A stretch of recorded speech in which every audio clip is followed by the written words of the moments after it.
So again, my name is Michael Anderson, and I want to tell you really quickly my story. So April 1st, 2007, and this is probably the worst true April Fool's story you'll ever hear.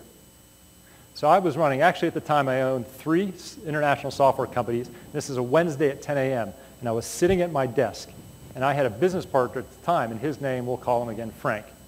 And me and Frank, I know we're probably the only 2 business owners ever that had a disagreement about ownership percentages, right?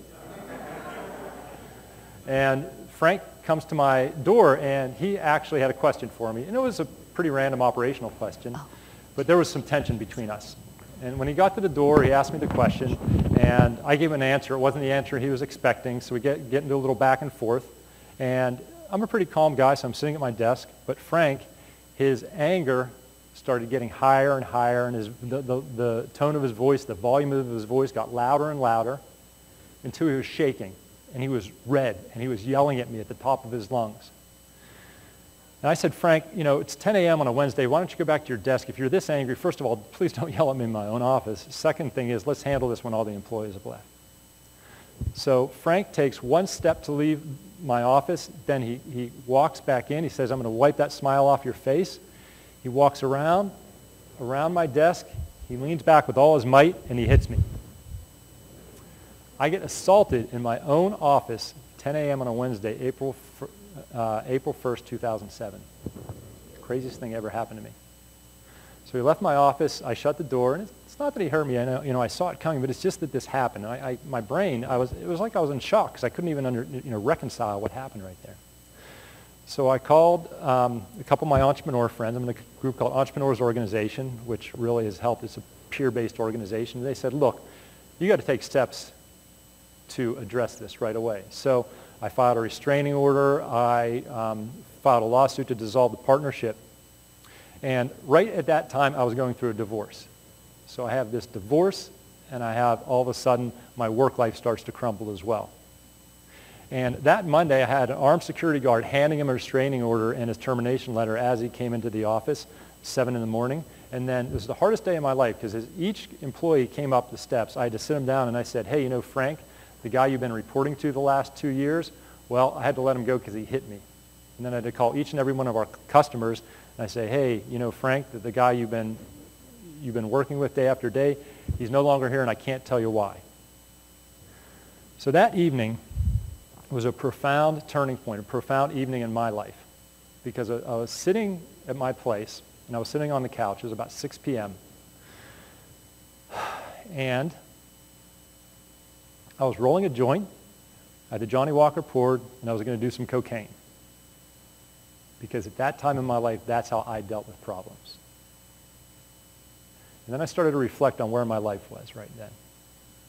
And for me, I've always been good. I've always been a good achiever. I've always been good at the scoreboard of life. And if you looked at my life, I mean, I played pro basketball. I lived and worked in 6 countries. I'm well educated. I've started 3 international software companies. I married the pretty girl. I partied at the Playboy Mansion. But I didn't have any internal joy and fulfillment. And always had these sky-high goals. And I'd never be happy with where I at. And even when I achieved those goals, I'd still be angry that it took me that long to get there. I had that little voice in the back of my head always telling me how I didn't do things perfectly. People would come up to me and they'd say, hey, Michael, you have such a great, fun, exciting life. And I would think, no, I don't. And I would think what they don't know is I almost feel like a fraud because, you know, all this stuff's going on inside me, but I always put this happy face on. So it just really took a lot of energy to keep that up. And then I thought, what's going on in my life here? You know, I'm checking things off the list like I should. Am I broken? Is something wrong with me? You know, I started to get angry at myself. Was I not doing enough? But I am doing enough. Then I got sad. What's wrong with me? You know, I wasn't even sure if I believed in God. It was like I was angry at God. Like, is this some sort of test? What am I going through? Why am I going through this? So I spent a little time looking at that, but then I told myself, look, Michael, you're a good achiever. So why don't I take that achievement in my personality, why don't I do it to get myself to the next level? Why don't I do it? Why don't I set a goal to become happy? So I made 2 choices that night, 2 life-changing choices. The first was, instead of self-medicating myself, I went for a jog. I did something to help myself physically. And the second thing I did is I told myself I'm going to do whatever it takes to get happy. And that's what I did.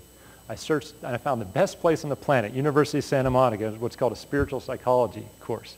When I talk about spiritual psychology, it's nothing to do with religion. It's the psychology of happiness. This is the psychology of connectedness. It's the psychology of authenticity.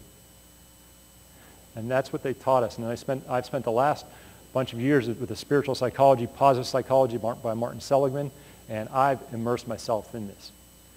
And it's changed my life so much. And I see so many of my other entrepreneur, executive, and business friends going through the same thing that I did. That what I do now is I help people go through the same transformational process I went through. Hopefully you don't have to go through a lawsuit, divorce, drugs, and alcohol to get there. That's my goal, is to get you there a little quicker than I did.